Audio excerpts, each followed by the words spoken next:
And welcome to the X Zone, everyone. I am Rob McConnell, and we're coming to you from our broadcast center and studios in Hamilton, Ontario, Canada, and around the world on the Talkstar Radio Network, Mutual Broadcast Network, iHeartRadio, Zeno Media, and of course Simul Radio and Simul TV.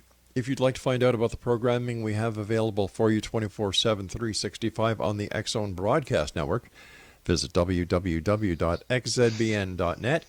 And on Simul TV to watch the X Zone TV channel, which is channel 21 on Simul TV, www.simultv.com.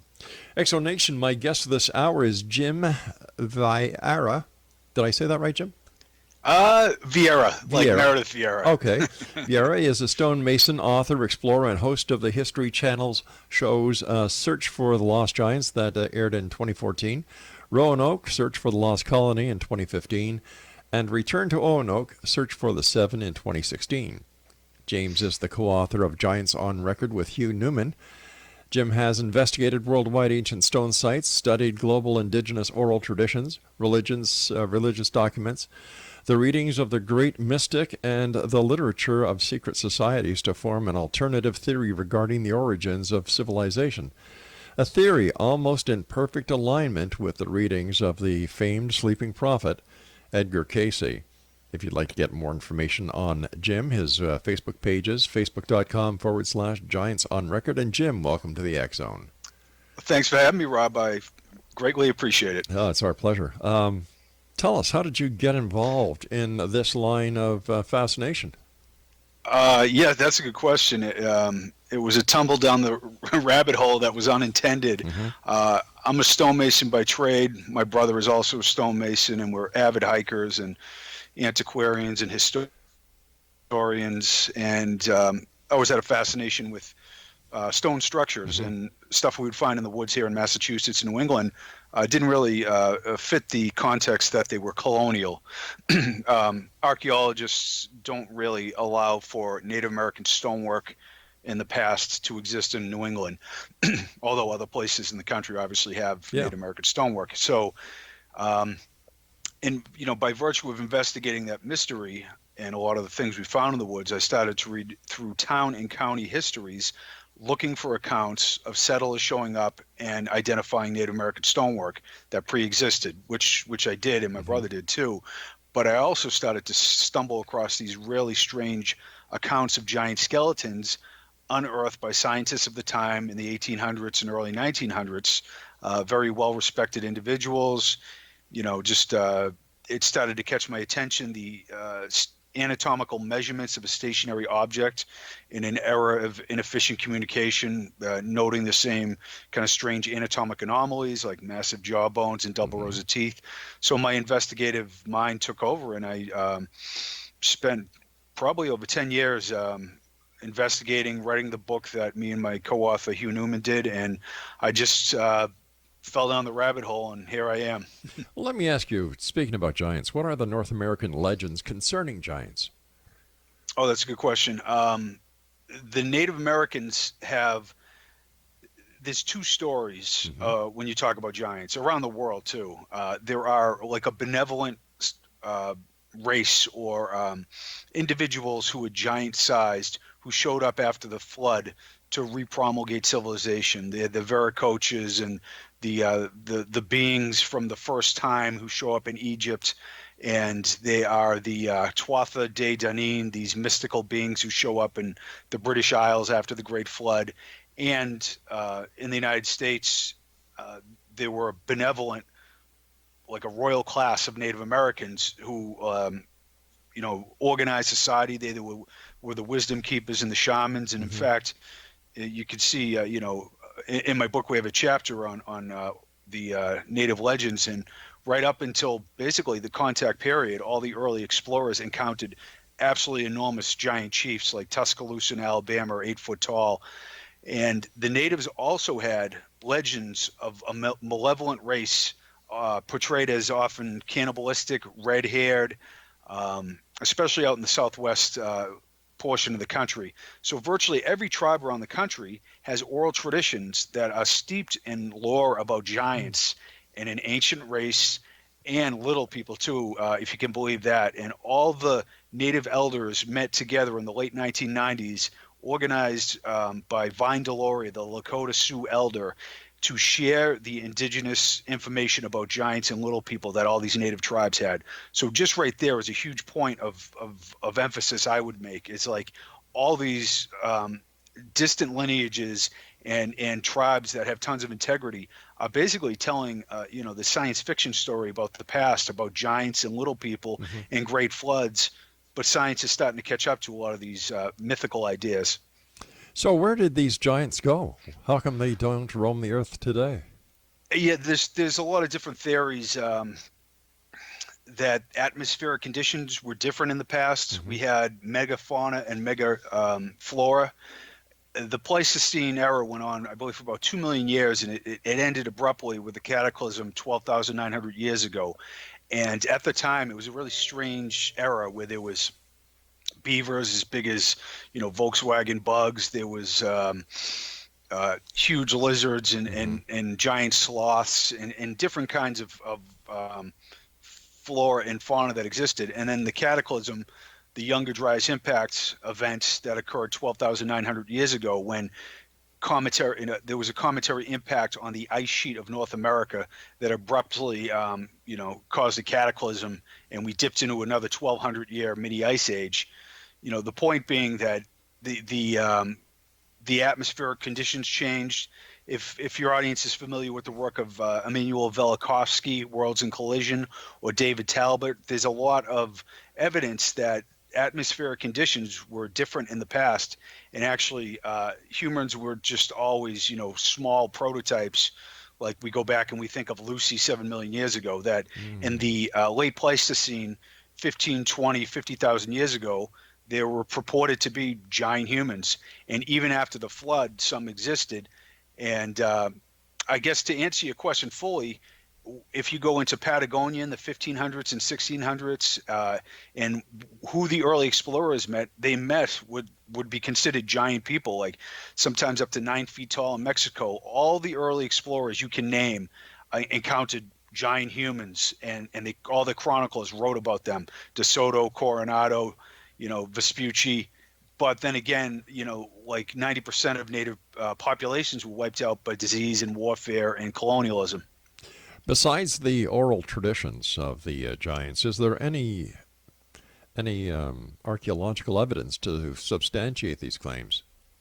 There's archaeological evidence certainly to substantiate an anthropological mystery, that from Patagonia to Virginia to other places around our country, that, like by the Smithsonian's own scientists, for instance, an enormous amount of 7 foot and taller skeletons were unearthed in the burial mounds in the United States, Native American burial mounds, well beyond the normal population's incidence of 7 foot tall individuals.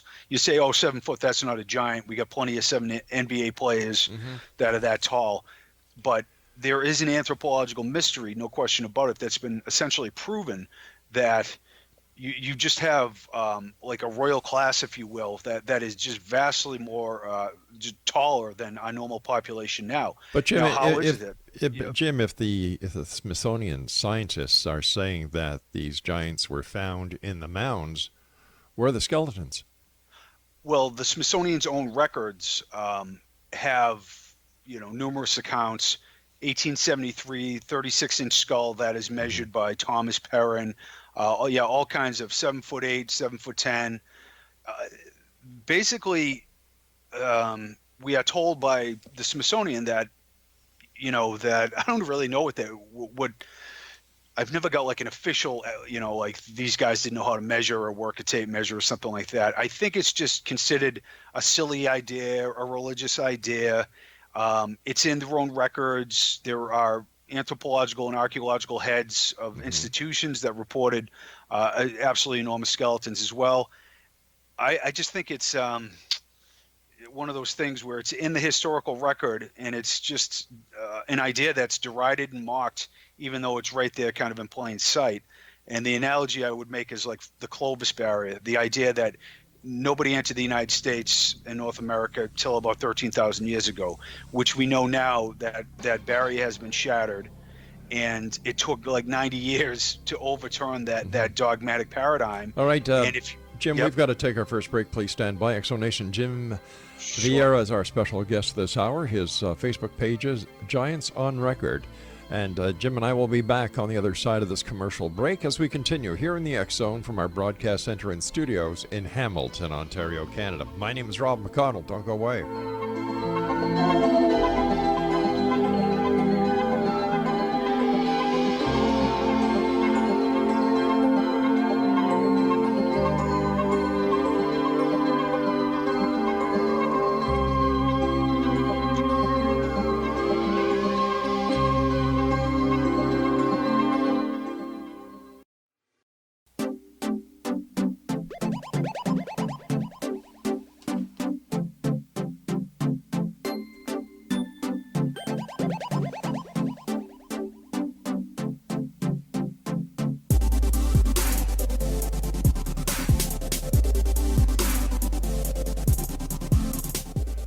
Jim Vieira is our special guest this hour. Exonation, facebook.com/Giants on Record.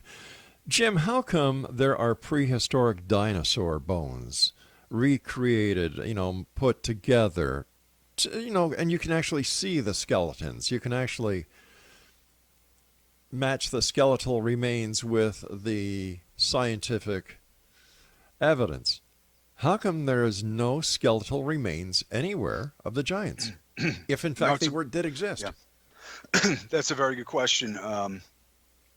Dinosaurs aren't considered a controversial idea, maybe by some, but most people just understand that they roamed the earth and what they were all about. There was this war between science and religion in the late 1800s that, science walked away the victor, and religious ideas like a great flood, giants, and, a lost world, they basically got marginalized. And the idea of the supernatural also, scientific rationalism and the Cartesian model took over, I think, with, to a fault. But the idea of giants has always been considered a religious idea, or a, just an idea that is driven by fanatics, or, just myth and legend and fantasy. I would say, if you immerse yourself in the literature and the accounts and the specific nature of them, thousands of them I've read through, things like there's a 9-foot skeleton in Iowa in this town, the doctor wired it together, the town is abuzz, they got a picture of it, there's a newspaper of men there, and over and over again you hear these stories, and then there is nothing to be found for the remains, or they get repatriated. It's a really it's a vexing thing to investigate, that's for sure. All right, I can understand that. But how come there have been no finds in current time where that could not be done, that the media would be abuzz with it? You'd have scientists clamoring there. The internet would be abuzz. You would not be able to hide the fact that this giant does in fact exist. How come this isn't happening? There's been finds that are 7'8" in Iraq, 7'6" in China, on the edge of what's considered normal human range, that have been found recently. I would say it's a matter of wait for the evidence to show up. Don't talk about some conspiracy. A lot of people dive into that, like, oh, there's this vast conspiracy to cover this up, and it's like, I work with professionals all the time, and I'm like, that's just impossible. You can't cover up all this stuff around the world, and academics don't act in concert to cover up evidence. I'd say there aren't the excavations that took place when all the explorers showed up in the United States and unearthed all these burial mounds. Those things don't really occur anymore. But to your point, you would assume at some point somebody's going to be, digging into a foundation and unearth an ancient tomb. And you would, I'm not a believer in academic cover-ups for sure. And it's just one of those vexing things about the mystery of giants. You're not a believer of academic cover-ups? No, I work with professionals. I'm friends with archaeologists and Yeah. anthropologists and biologists, and uh, I believe that science is very, very, very slow to react. When you go to the doctor and your appendix bursts on the table, thank God they could take out your appendix. But I don't, there's not a holistic approach in Western medicine, for instance. They don't tell you to do all these things for a holistic orientation towards your health. And the same thing with the sciences. They don't introduce ideas like of the mystics or religious documents, oral traditions from indigenous peoples aren't used as evidence. We've thrown out like 10,000 years of evidence. So there's a non-holistic approach. So science can really ignore large amounts of evidence for like geological cataclysms, great floods, things like that.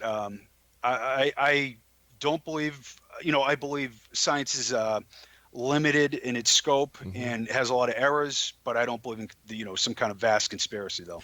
Well, then how can we say that if one of the best-selling books in the world talks about giants, and I'm talking about the Bible, the Nephilim, those who, the giants of old who made or laid with the fair maidens of earth, and what about David and Goliath? How do we explain that? How can we say, all right, we believe what the Bible says with no evidence whatsoever, but that's got to be true because it's the Bible, and yet when it comes to the suppression of information, and there are several examples where academia has been flinging the crap to the wall for eons, so I don't trust academia because I know that, yeah. let's take a look at who discovered North America. Oh, Christopher Columbus. Wrong. He didn't discover the Americas. The Vikings did. So how can we trust anything that science, history, archaeology, or any of the other so-called sciences tell us when we've caught them lying through their teeth? No, I agree. I agree. I'm not saying. I guess what I'm saying, it's like, it's just these ideas, these theories, just get held on to so intently. Right. All I'm saying is like I don't believe there's like let's hide evidence for all this. Whatever find we're not really down with. So how do we? But no, I agree with you definitely. How do we explain the fact that there's no evidence that these giants really existed? That's a good one. And isn't science based on fact? It's supposed to be. So where's the facts? Where's the evidence? Where's the meat? Yeah. No, I agree. I'm not trying to say that I just find it's a real conundrum, in investigating this phenomena, because when you read through the records, and it's not just the great chroniclers like Flavius Josephus, they talk about giant bones.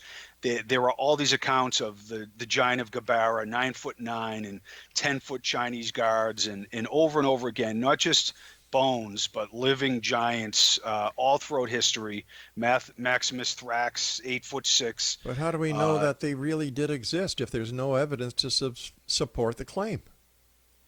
Hey, listen, every kid believes that Santa Claus is going to be flying in the sky Christmas Eve delivering them gifts. And, we all know that's a bit of wishful thinking. But when we're just like the Easter Bunny. We know that. I know what you're saying. It's I would say there's certainly evidence for anthropological mystery that is out of the realm of normal. I guess let me throw this out there. Sure. There's a new human cousin that's been found called the Denisovans, and one of the main arguments against the idea of giants is that there was no way that science could have missed a lost race, let alone a lost race of giants. Now, in 2010 in Siberia, the Denisovans were found, the human cousins who interbred with Neanderthals and humans 40,000 years ago. And the only evidence we have are two teeth that are so large, they thought they were the teeth of cave bears. They took them to the Max Planck Institute and sequenced them and realized that they are a human cousin that mated with us. And the head of evolutionary biology, Svante Pavo, at the Max Planck, just wrote a paper where they found a skull fragment that is exceptionally thick. And he is basically saying that the Denisovans, they look like they were of giant stature. We don't know exactly if they were 8-9 feet tall, but they appear to be absolutely enormous, interbred with humans. And there is DNA among populations in Australia, the United States, and South America. So, to that point, which was once considered anthropological heresy, it has now, been substantiated by science that it existed. So, it's a new avenue of investigation. All right, I agree with you that these teeth were found, the part of the skull was found, but without the rest of the skeleton. Maybe this person just had a big head. Maybe it was a deformity. How can we say with any certainty that this is proof that giants existed? I'm having a problem with this. They were different individuals, not just one. There weren't. It wasn't any disease conditions. But yeah, you need the long bones, like the femur bones, exactly. To indicate height. It's a good indication. Or it's a good start, with the giant teeth and things like that. I'm not going to say that I've seen the 11-foot skeleton. I haven't. All I could say is that I've seen quite a bit of evidence to indicate that there's a mystery here, that there were populations that were much taller than fits with the out of Africa theory, which is now in its own, just like the Clovis barrier is dead. It's kind of like everybody's rethinking human origins. And I say that I believe that giants are part of the history of our past. And I'm not going to say, I got a 10-foot skeleton in my basement. All right, I've got a question for you when we come back from the news. Exonation, our guest this hour is Jim Vieira. And if you'd like to find out more about Jim, check him out on Facebook, facebook.com/giantsonrecord.com. This is the X Zone. I am Rob McConnell, and we'll be back on the other side of this break as we continue from our broadcast center and studios in Hamilton, Ontario, Canada. Don't go away.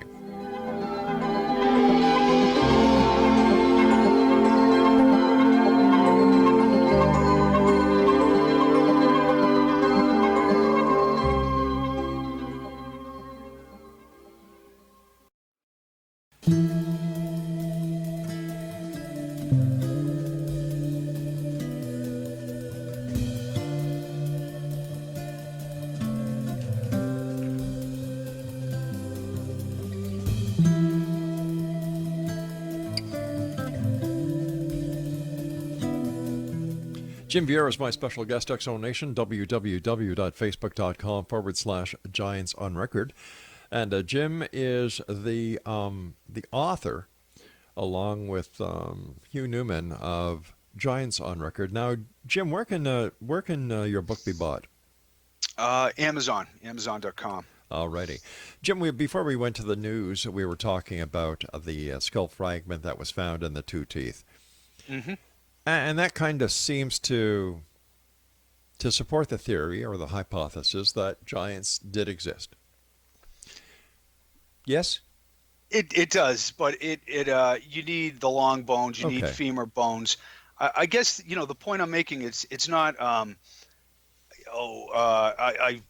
you need to believe this. It's more like it's worthy of further investigation. Sure. But I feel like the idea of giants is tied up into this idea of the lost world. A lot of these ideas, like giants and little people, the Great Flood, an ancient cataclysm, megalith builders who go back over 10,000 years old. All these things are starting to be verified by science. Hobbits were found in Indonesia in 2003 on the Isle of Flores. Yep. 3-foot tall human cousins. Göbekli Tepe in Turkey is about 12,000 years old. A cataclysm occurred. A great flood occurred. And tied into this, the Rosicrucians, Freemasons, Theosophists, Edgar Cayce, Rudolf Steiner, religious documents, and oral traditions all around the world talk about giants. They talk about little people. They talk about a lot of these ideas of the lost world. Mm-hmm. So that's why it catches my attention. It's kind of a holistic story that giants seem to be part of, and that not only that, but we have lots of documentation about this. But to your point, show me the 10-foot skeleton. I'm with you. Yeah. The case doesn't get solved until you have the remains. No question about it. Isn't it true, though, that people, as we go back in time, were shorter and smaller than they are today? That's part of the evolutionary theory that Australopithecines evolved into Homo sapiens, Right. and there was some pushback against that idea that evolution, of course, is occurring. You can see it, Mm-hmm. but where humans came from is a different matter. And there are some who think humans were genetically engineered. I think Watson from Crick and Watson, after examining the human genome, he said the idea that this is a side effect of evolution is as improbable as a hurricane hitting a dump and creating a 747. But once again, we don't know everything. We're just on the cusp of trying to understand DNA, genome, quantum mechanics, quantum physics. Like, we're not there yet. So when a scientist says something like that, where it can't be evolution, how the hell do they know that? They're only basing they're basing their statement on facts that are only related on the experience and the knowledge of today. What happens if tomorrow something else is discovered to disqualify that statement? Absolutely correct. And there's a lot of theories that are just that. They're like, even plate tectonics. There's a lot of geologists who don't think that's the way geology works. Yeah. And it's like anthropology and archaeology are educated guesses about the past. It's not incontrovertible science that allows us to have a Skype call or a phone call. It's different, but academics like to paint this broad picture that there's all these incontrovertible theories, and there just isn't. And nobody has a time machine. I guess what I'm saying is I do a comparative analysis of numerous sources, not just modern science, to try to sift through these similar details about the past. And these are the things that jump out, the topics that I've talked about. No, I'm with you. I don't have a lot of faith. There's a lot of ego and agenda in every walk of life, but especially in academia. Nobody wants to say, okay, I accept your new theory after I've been teaching it for 30 years and wrote 7 books about it and have tenure, Sure. Hence why people are taught today that Christopher Columbus discovered the Americas. What is the connection between giants and the alleged lost continent of Atlantis? Well, the sources that are rattled off, like the great mystics Edgar Cayce, Rudolf Steiner, Madame Blavatsky, they all talk about, and the Rosicrucians and Freemasons, their literature, they talk about Atlantis existing in the middle of the Atlantic, and that a cataclysm destroyed it 13,000 years ago, like Plato told us, and that giants and little people were supposed to be part of the population of Atlantis. So it has this mystical ancient connection. And then you go to these the British Isles, and they have all these myths and legends about, lioness and high Brazil, and they have stories of like giant people coming who they're considered malevolent, or they bring culture, and it's the kind of same myths and legends you find all around the world: the Great Flood, and then giants showing up. In esoteric traditions, Atlantis is considered a reality, and it was actually located from the Canary Islands to the Azore Islands, and all the way to Bimini. And yet, where's the proof? There is. What, the Bimini Road? No, I'm saying that there's core samples that were done on the Mid-Atlantic Range in the 70s by Soviet scientists around the Azores, and they revealed rivulets, like the land, even though it was vastly underwater, was once above water about 15,000 years ago. Obviously that gets dismissed like it's impossible that there was that much plate movement. But once again, you get into these, theories like plate tectonics, and what I would say when you talk about proof, you talk about sites like Göbekli Tepe or astonishing stonework in Peru and Sacsayhuaman that they have the similar iconography and engineering styles all around the world. Same iconography, same symbolism. All these crater gods carrying strange man bags around the world, and the religious documents and myths and legends basically talking about these beings showing up and restarting civilization and bringing like advanced geometry to China and the gods in Samaria, the Anunnaki. You have basically this common thread of advanced geometry, mathematics, and similar cultural traits. As far as a landmass that's been located in the Atlantic, that hasn't occurred yet. Mm-hmm. So, how can we take this? Why do we pay so much attention to this if there's no evidence to substantiate it except a bunch of myths and urban legends? Well, I'd say it's woven into a story about the past that it remains in the collective unconscious, and it plays itself out in books and movies and shows like Ancient Aliens, and it just resonates with people, I think, because it's part of the Jungian collective unconscious. And it's there are two camps. That one alternative minded camp is that a lot of these ideas, these general themes, are true about the past. Human genetic intervention to create Homo sapiens, on and on. Then there's a scientific side, amoeba to Homo sapiens to skyscrapers. There's no lost civilization. Everything goes in one direction. There's no cataclysm. So you have competing theories. And I just think, society is fascinated with Lord of the Rings and Game of Thrones and Lost Worlds because I think there is some validity to it. And once again, a lot of things that were considered heresies have been now proven fact incontrovertibly by science. Like I said, floods and cataclysms. Let's talk about the floods. I had an archaeologist on the other night who unequivocally said the flood was localized. It wasn't a worldwide flood. And then when you get a scientist on and a climatologist on, they concur with the archaeologist because it is totally impossible for the water to raise that high around the world. So who does John Q. Public, like me, believe? If you guys in the scientific field and the archaeological field can't get on the same page, what does that tell us about the people that we're supposed to put our trust in when it comes to telling us the truth about the past? Well, I think it's just, people have agendas. They want certain things to be true, or they can bend facts and they can jump off of theories that really aren't too sound and make these logic bridges that are really far to make them work. But, something like, when I say a great flood, there was a cataclysmic flood in the United States, in North America, no question about it. Did all, around the world, did this occur? No, but not necessarily. But there's massive flooding that took place 13,000 years ago in one event.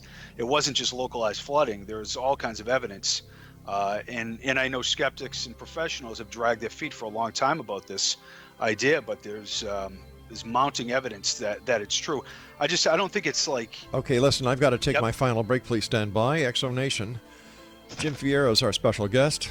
Facebook.com/Giants on Record, and he, along with Hugh Newman, are the authors of Giants on Record. I'll be back on the other side of this break as we wrap up this hour here in the X Zone from our broadcast center and studios in Hamilton, Ontario, Canada. Don't go away.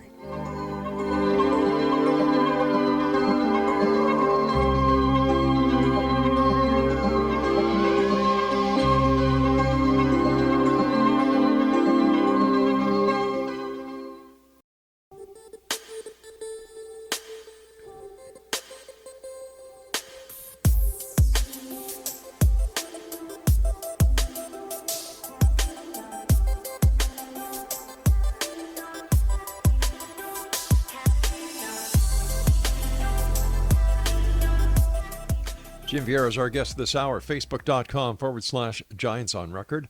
Along with Hugh Newman, Jim has written a book entitled Giants on Record. It's available on Amazon.com. when I was reading your intro, let me just get to the point. Jim has investigated worldwide ancient stone sites, studied global indigenous and oral traditions, religious documents, the readings of the great mystics, and the literature of the secret societies to form an alternative theory regarding the origins of civilization, a theory almost in perfect alignment with the readings of the famed sleeping prophet Edgar Cayce. Now, what were those readings? Well, Casey was born in Hopkinsville, Kentucky in 1877, and he had an eighth grade education, but he would go into a trance state and give health readings for people. It came about kind of organically. And doctors and all kinds of professionals started sending him his their hopeless patients because he had such a good track record. And then Casey started to talk about lost worlds and Atlantis in his readings while he was talking about previous lifetimes of his patients. So he eventually kicked out 14,000 readings and 25 million words that's housed at the Cayce Library.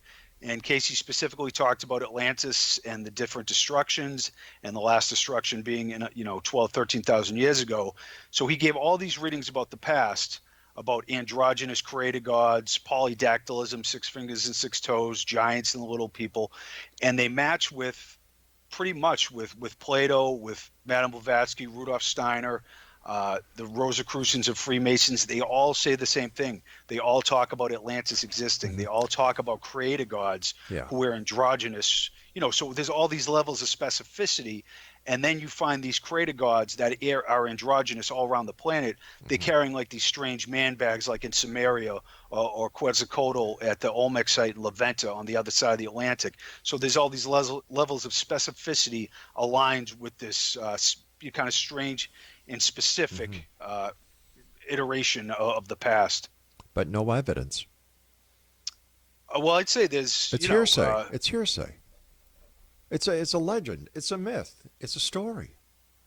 It's an oral tradition. That doesn't mean it's real.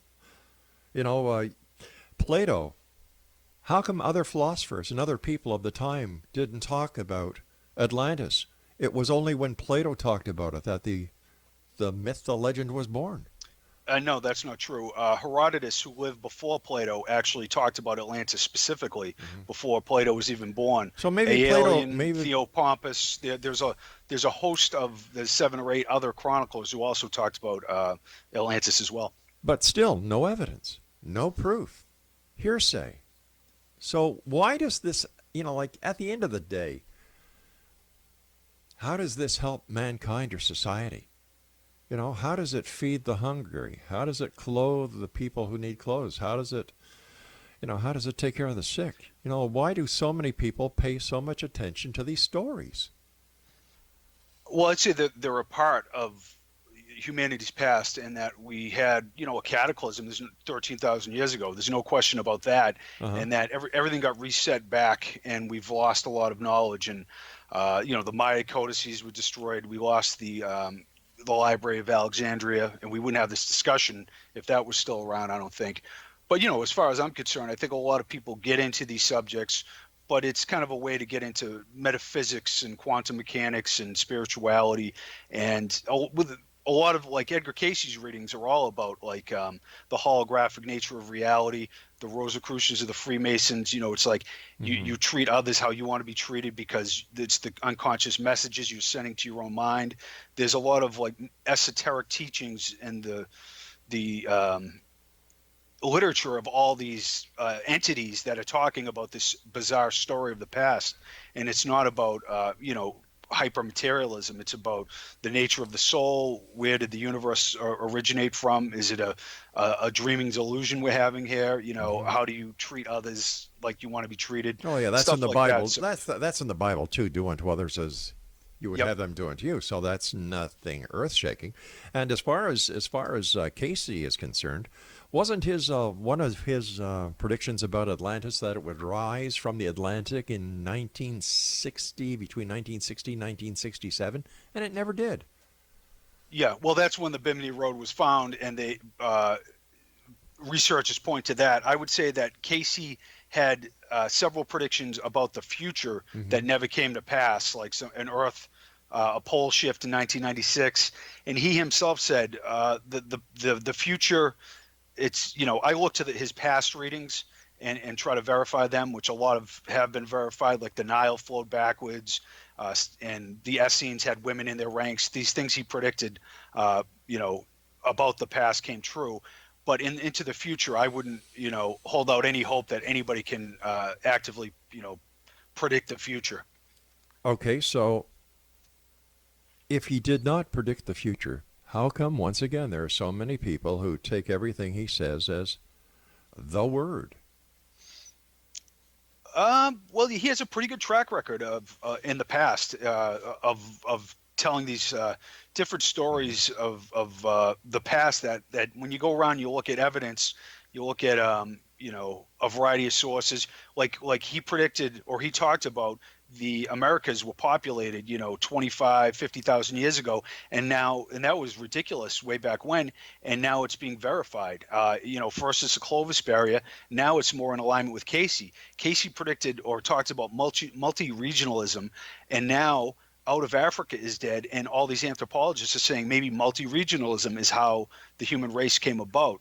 So it's looking at the past through his lens. I don't want to be dogmatic about anything. I do a comparative analysis. I don't make up my own Mm-hmm. theories. I just try to take what all these chroniclers and mystics are saying and secret societies, and see if there's veracity there. It's not like I have all the answers. I think, looking into the past, I try to bypass the human ego and agenda, and oftentimes, like mystics or secret orders, Mm-hmm. do a better job than just some agenda-driven professional.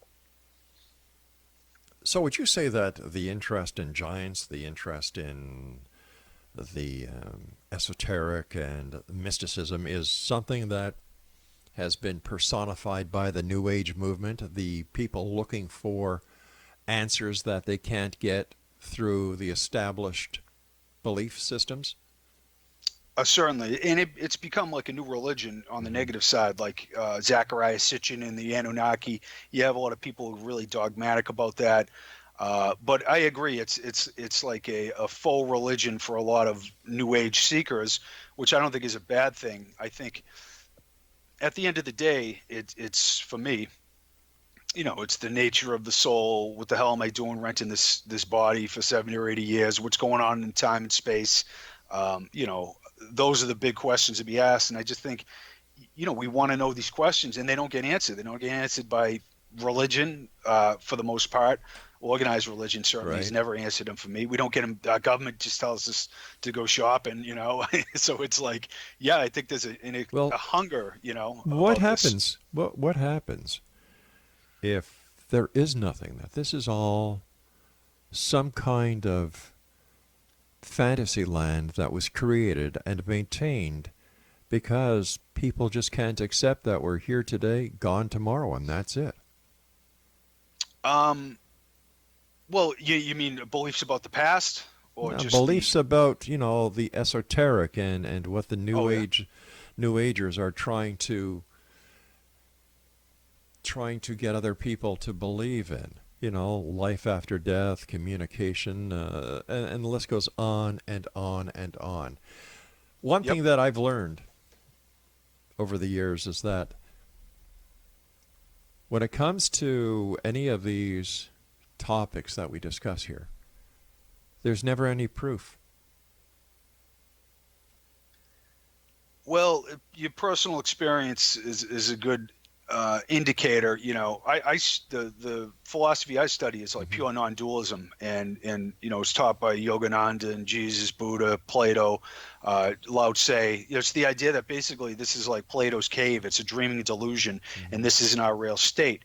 And you don't fix the world. You kind of awaken from a world that's a freak show, and it's like the Gnostics say, it's a false reality that we're trapped here in the matrix until we awaken from it, not as a separate, like, human stupid body hanging with an angry white guy in a throne in the sky, but like this conscious awareness that is unchangeable and has no time or separation element to it. So when you say there's no proof for it, Hmm. it's the worldly proof. it can prove things inside the illusion very well. You'll get your answers through experience, I guess. I do like ayahuasca ceremonies with shamans. Oh, there you I'll go. I'll do anything for a good story and to try to find the truth. I just your personal experience is a pretty good indicator. I just Well, advocate people I don't find. know. I don't know if anybody can say they have a personal experience when they are under the influence of a psychedelic or a drug or anything. To me, that's just escaping reality using chemicals. Well, it's not unicorns and fairies. I find it's like you face a lot of your demons. You work through a lot of psychological garbage.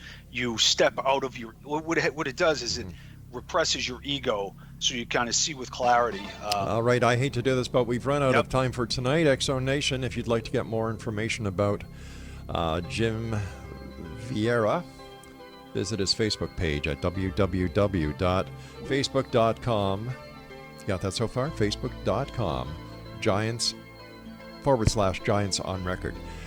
I'm sorry, Exo Nation, I just don't buy it. I want evidence. I want proof. Talk is cheap. Show me the beef. I'll be back on the other side of this break. Don't go away.